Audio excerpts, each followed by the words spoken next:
Hello friends, last two videos we have seen about non-destructive testing techniques such as visual inspection, rebound hammer test and ultrasonic pulse velocity test.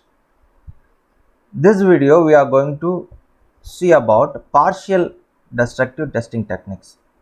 So what is the difference between non-destructive testing technique and partial destructive testing techniques? So partial destructive testing techniques, a small portion, small sample is extracted from the structure. By the extracted sample, we are analyzing, we are finding the characteristics or strength parameters, we are examining through the sample taken from the structure. A small portion is disturbed. So that's what it is calling as partial destructive testing techniques. This video I am going to talk about core extraction and testing. So what is core extraction and testing? So this picture shows the core extraction from a particular structure. From the visual inspection, rebound hammer test, ultrasonic pulse velocity test or pull out test, penetration resistant test, we can understand which portion is weaker and which portion is stronger. It will not give the direct results of a particular structure. So it will give an idea about which is the strongest portion and weakest portion. But here core extraction and testing, so we are extracting the core from a particular structure. So obviously we have got some idea about which is the weakest portion. From the weakest portion we are taking some cores and we are examining and we are finding the strength of the particular core, and we can get the final evidence of strength parameters, final evidence of whatever the indirect method is assessed. So this is a core extraction and testing. So let me read it. Concrete cores are extracted from the structures in order to prove the strength and other parameters of structure. So other testers are giving some ideas about the test, but concrete core extraction and testing is the final evidence of all other testers. So apart from the concrete core and testing, there is no other questions. That is the final strength of the particular structure. Core samples are used for testing of actual properties of concrete in an existing structure, or it gives a direct and final evidence on all other testers. So also the concrete core is also used to examining the voids present in the structure. Strength determination, already I have mentioned, used for strength determination. Carbonation test. So what is the meaning of carbonation? How to do the carbonation test, that we shall see in the next video. And density aspects we can check by the extracted core. Water absorption, chemical analysis can be done using the extracted core. So one core is extracted and we can, by the extracted core, we could analyze the various properties, as like we are giving the blood sample and the report is giving for various results. So what kind of disease is there, then the report is saying that the doctor is visually inspect, finally he is recommend for some blood report. So if you are giving the blood sample to the laboratory, it is a final evidence what kind of problem is the body or in the blood. So similarly extracted core gives a lot of results. Core extraction and testing, how the core is extracted. Concrete cores are usually cut by means of a rotary cutting tool with a diamond pit. The core is extracted, the machine has the diamond pit, so through the diamond pit the concrete core is extracted. In this manner a cylindrical specimen is obtained. Usually its ends being uneven, so you can see in this picture. So obviously one side may be even, the external face may be the even, the other side may be uneven. So sometimes you may get the even surface and the other end also. So it is not in all the cases. So if it is not uh, uh, if it is uneven, then we have to make it even by proper drilling cutting. Sometimes with the embedded piece of reinforcement, obviously after cover portion some of the transverse reinforcement may be there, so that also unavoidable. So some of the concrete core has the reinforcement also. The core should then be soaked in water, capped with the molten sulfur. So this is another process we have to do before do the compressive testing of a particular concrete core. We have to uneven surfaces must be leveled and plane, make it a plane using the molten sulfur. So molten sulfur make the uneven top and bottom, you have to do the capping, then your surface will become plane. The load is applied uniformly to the all the surface. Obviously the molten sulfur must have greater strength when compared to the concrete core, then only the molten sulfur will not break and the concrete core will break. If molten sulfur has the less strength, it will break and you will not get the correct results. To the make its ends plane and parallel parallel at right angle. So for making the plane and uniformly applied the load, we are doing the capping process before testing, and then tested in compression in moist condition as per British Standard 1881 Part 4 1970 or ASTM American Society of Testing and Materials C 4277. So general rule is after extraction of the core from the structure, within a 7 days you have to do the compression test on the particular concrete core samples. So you have to do all the process, you have to transport the particular core into the laboratory and you have to dress it, plane it, okay, and as well as you have to cap it, and you got to properly you have to soaked in water, as well as proper curing must be there. So all has process must be completed within 7 days. The testing also should be completed within 7 days. So this is you have to make a note. So how to do the sampling details, what are all the general aspects we have to keep in our mind while do the sampling of concrete core. The strength of concrete core test specimen depends on its shape. So whether it a circular cylindrical shape or it may be the square or rectangular shape. So obviously we know all the basic concepts about the shape factor. We are doing the cube compressive strength as well as cylinder compressive strength. Cylinder compressive strength is converted into the cube compressive strength. So shape factor, we are not doing any other shape. We are not doing testing with the triangle shape. We are not doing testing with the rectangular shape. Shape factor is very important for doing the testing, as well as proportions of L by D ratio. So length with respect to diameter ratio is very important.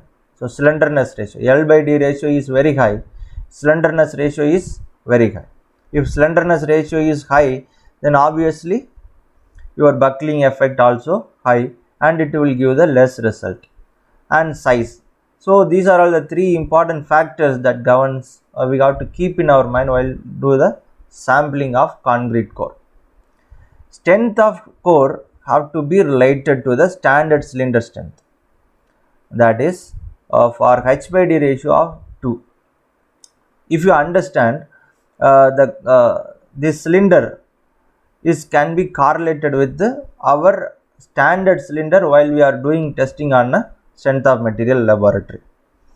Standard cylinder size is 150 by 300 mm. So L by D is your L is 300 mm and D is 150 mm. L by D ratio is 2. So here also this is also very close to the cylinder compressive strength. We also maintain L by D ratio 2, then we can able to correlate the cylindrical compressive strength whatever we are testing in the strength of materials laboratory. So important aspect is sampling data. While you are taking the sample, L by D ratio you have to maintain as 2. So then next point is diameter and length of concrete core. So what is the minimum diameter and what is the length, minimum length need to be we have to maintain while you are taking the concrete core from a structure. The diameter of the core specimen for a determination of compressive strength in load bearing structural member shall be at least 95 mm. So minimum, generally it is classified as minimum diameter must be 95 mm. If a diameter is 95 mm, obviously the length must be L by D ratio 2. If you want to maintain L by D ratio 2, definitely a length must be 95 into 2, 190 mm has to be taken the core. But all the structure we cannot take maintain. The total thickness of wall may be less than that.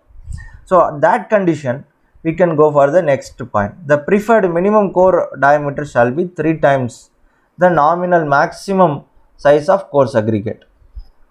This is another general rule can be applied where the length cannot be maintained. L by D ratio is 2. So what is that? The minimum core diameter shall be 3 times the nominal maximum size of coarse aggregate. Suppose a concrete is cast with 20 mm coarse aggregate and diameter must be 3 times the maximum diameter of coarse aggregate. 20 mm aggregate is used and the diameter of the concrete core must be 20 into 3, that is 60 mm has to be the minimum diameter.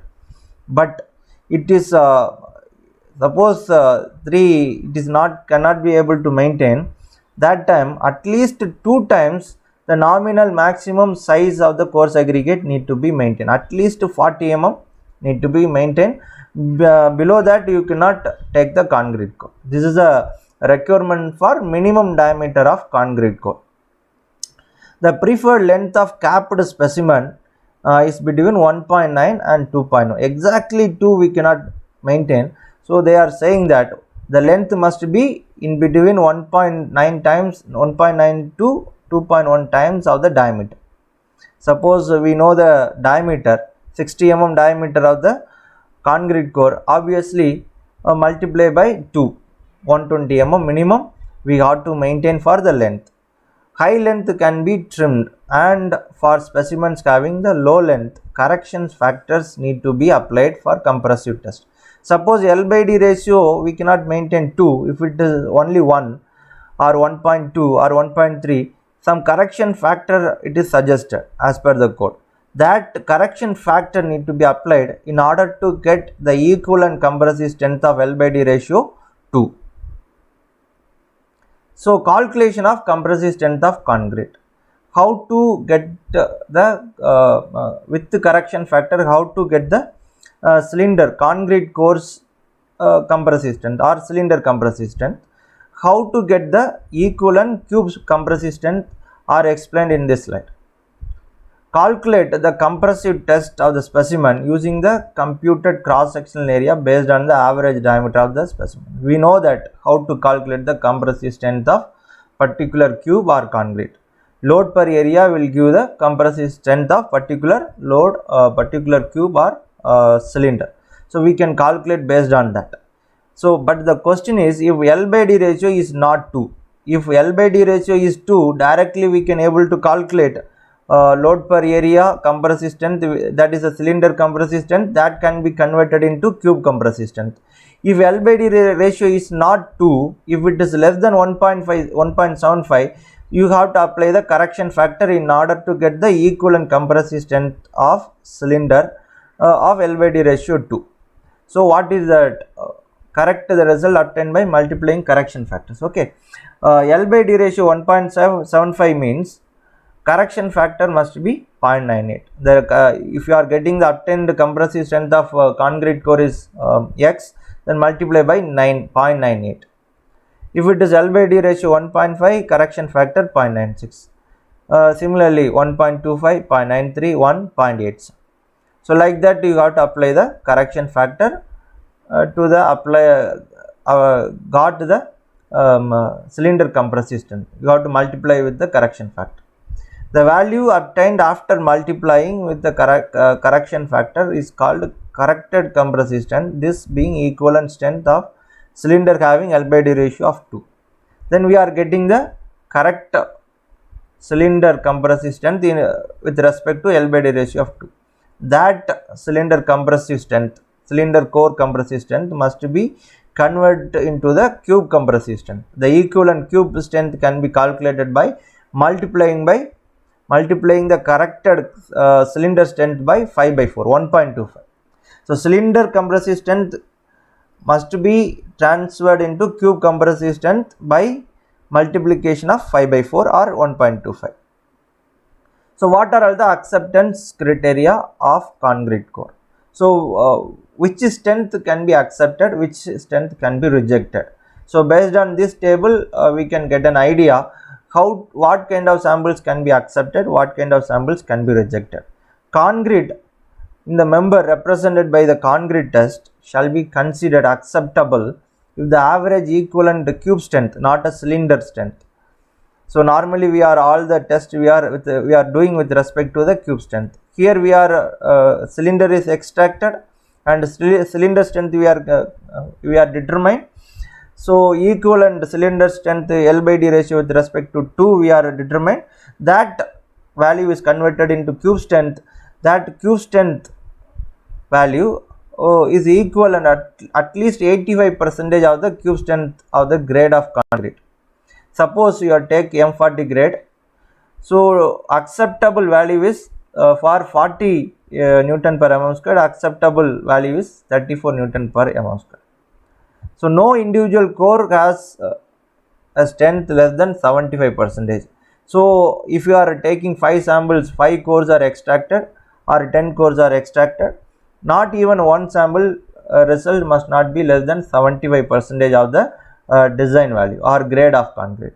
So 30 Newton per mm square. Similarly M35 grade concrete, the average value must be 29.75 and particular core must not be less than 26.25. Similarly for M25, 85% value is 21.25 and 18.75. This is the acceptance criteria of the concrete core as per IS 456 class 17.4.3. So this is the last slide of this video lecture. Factors affecting strength of concrete core.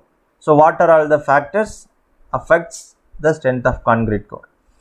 So size of stone aggregate, what kind of stones are used in the concrete, 20 mm or 10 mm or 40 mm. So which stone aggregate is used in the concrete? So that affects the strength of concrete core. Presence of transverse reinforcement steel. So already I have mentioned after cover portion some of the transverse reinforcement may be there. So if it is transverse reinforcement is there, that will affect the strength of concrete core. 5 to 15% reduction in compressive strength can be observed if transverse reinforcements are present in the concrete core. So already I have mentioned H by D ratio is an important factor that affects the concrete strength. If H by D ratio is less, the slenderness ratio is less, obviously strength will be more. H by D ratio is more, obviously the slenderness value is more, buckling effect is more, the strength will become less. It should be value minimum 0.95 and maximum 2. The length must not be greater than 2.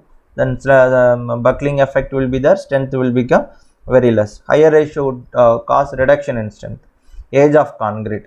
So grade of concrete. Grade of concrete M40, M30, M20 like that. Grade will also affect the strength of concrete. Other one is drilling operation. Drilling operation disturbs the sample. If maximum disturbance is there, obviously it will reduce the strength of the particular concrete core. The strength of the con generally less than that of standard cylinders, partly as a consequence of disturbance due to the vibrations during drilling operations. That also, so minimum drilling, minimum disturbance will give the maximum strength of the concrete core. Site exposure condition, this point already I have mentioned, based on the exposure condition of the concrete. So 5 different exposure conditions already mentioned in IS 456 table 3. So mild, moderate, severe, very severe, extreme. So like that, exposure condition also plays a very important role that affects the strength of concrete core. These are all the aspects um, uh, about concrete core sampling and testing. That is a very important test in non-destructive testing techniques. Next one is carbonation test, a simple test that we will see in the next class. Thank you.